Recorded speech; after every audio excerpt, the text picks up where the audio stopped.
Medyo creepy. May imagine mo kung gaano kaingay itong lugar na to. Ito yung pinagkaiba niya. Ngayong wala nang katao-tao at nakalimutan. May tuko oh. Ang laki ng tuko.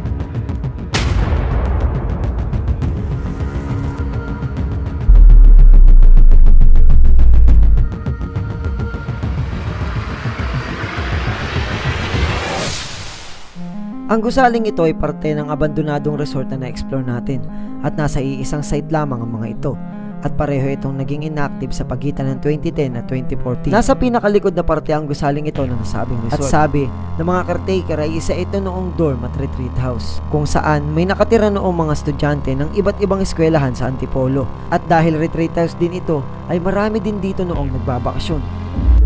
Pagdaan ko sa masukal na bahagi ng resort ay makikita na ito. At meron itong 3 palapag na pwede nating ma-explore sa isa. Sa unang palapag ng abandonadong gusali ay makikita ang dati nitong kantin. Oh my God, ang ganda, explorers. Sobrang dami pang gamit dito na naiwan. So itong mga gamit na to, explorers, ito yung mga lagayan dati ng mga pagkain, cashier, kung ano man yung mga naka-display dyan, no? Kung makikita nyo dito, ayan, tapos ito yung drawer nya kung saan yung pera or kung ano man, siguro mga resibo, mga ganun. Tapos nandito yung kung ano man yun nandito, computer or yung kahera, baka dito nakalagay. Tapos may mga naka-display dito lahat naka-imbak, lahat ng mga natitirang gamit. Tapos mapapansin nyo dito, meron ditong mga trolley na ganito. Meron siya mga gulong. Sa tingin ko, ito yung mga nagsiserve ng pagkain dati sa mga estudyanteng kumakain dito dati. Sa tingin ko, ito yung mga ginagamit nila pang tulak ng mga pagkain dito sa lugar na to. Tingnan nito, explorers, yung pwesto na itong upuan. Nandito siya sa pagitan nito. Medyo creepy yung pwesto niya. Nandyan siya. Tapos sobrang luma na niya. Sobrang luma na. Nakita niyo. Ano na siya? May mga mold na. Sobrang dumi. Tapos gawa siya sa kahoy. Bukod sa mga gamit na nakakalat sa silid na ito ay mga alikabok, agiw at nakakalat na iba't ibang basag o nasirang ibang parte nito na siyang nagsasabing matagal nang napabayaan ang lugar na ito. Imagine kung gaano noon kasaya rito. Mga boses ng mga taong nag-uusap lamang ang umaalingaw sa tuwing nagtitipon-tipon sila rito, na napakalayo na sa sitwasyon nitong tahimik ngayon. Tingin ko may basement pa nga siya. Ito yung dating kitchen.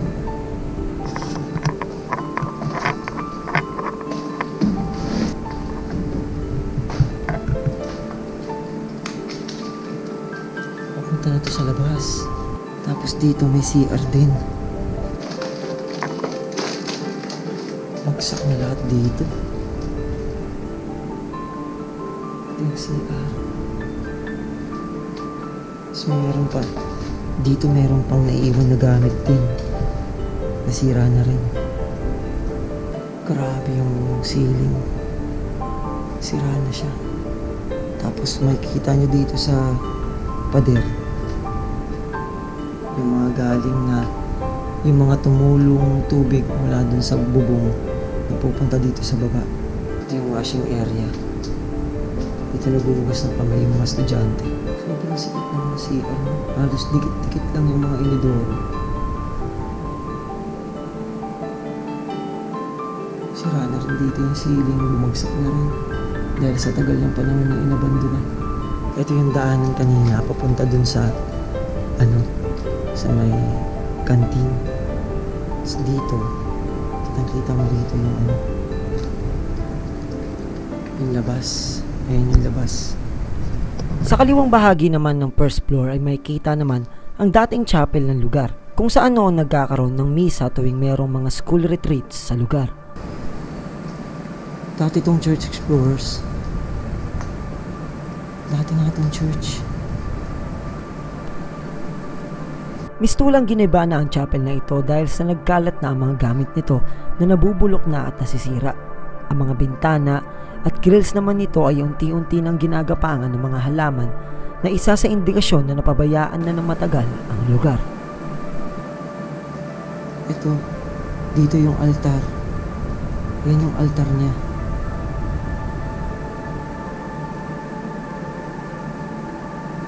Makikita nyo, nag-collapse na tong mga ceiling.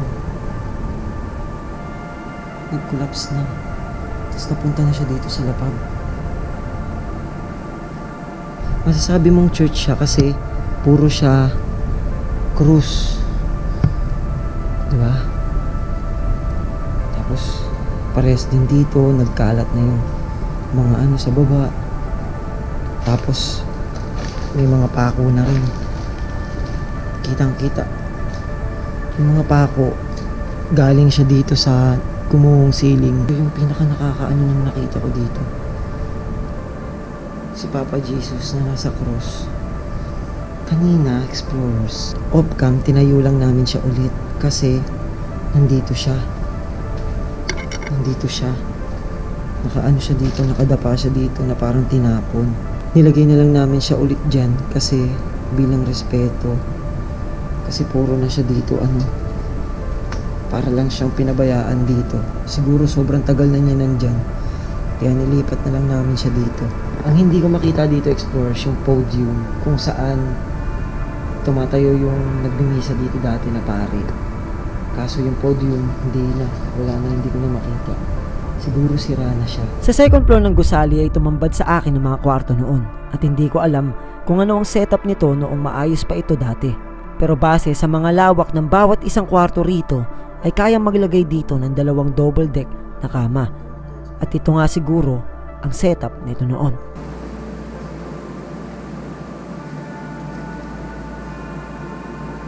Grabe ang lawak. Wow.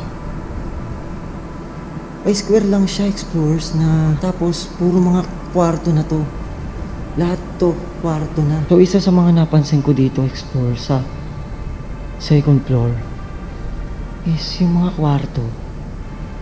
May mga kanya-kanyang pangalan.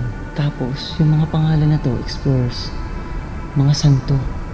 Katulad nito, Santo Tomas, itong kwarto na to.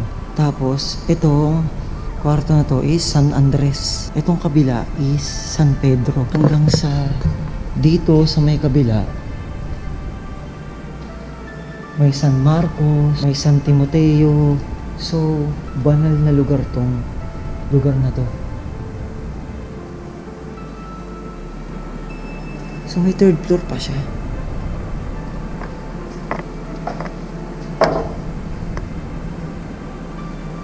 Ito yung balcony sa labas. Makikita yung ibang building. Saan ito papunta?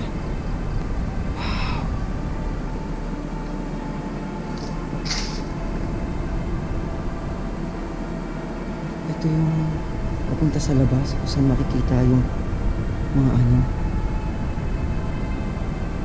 yan. Yung napapaligiran ng explorers is mga damo, mga halaman, tsaka mga puno na. Tapos nag-iisa lang siya dito.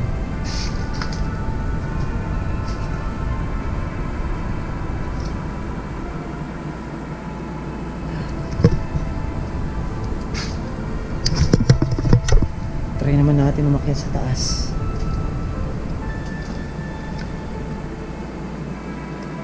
Papunta naman tayo sa third floor, explorers. Ang third floor na bahagi naman ay ang pinakamagarbong design.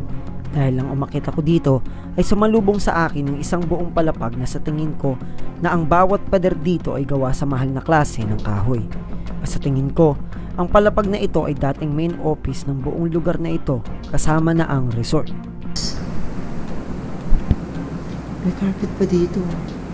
Kasi sa tingin ko, sobrang tagal nang nandyan. Same dun sa second floor. Puro kwarto din siya. Di hamak na iba yung style ng mga ng pader. Pero parehas din dun sa second floor. Nasira-sira na rin. May tuko oh. Baka makapitan tayo ayun oh. Ang laki. Baka makapitan tayo niyan. Paano matanggal yan? Ito yung mga CR.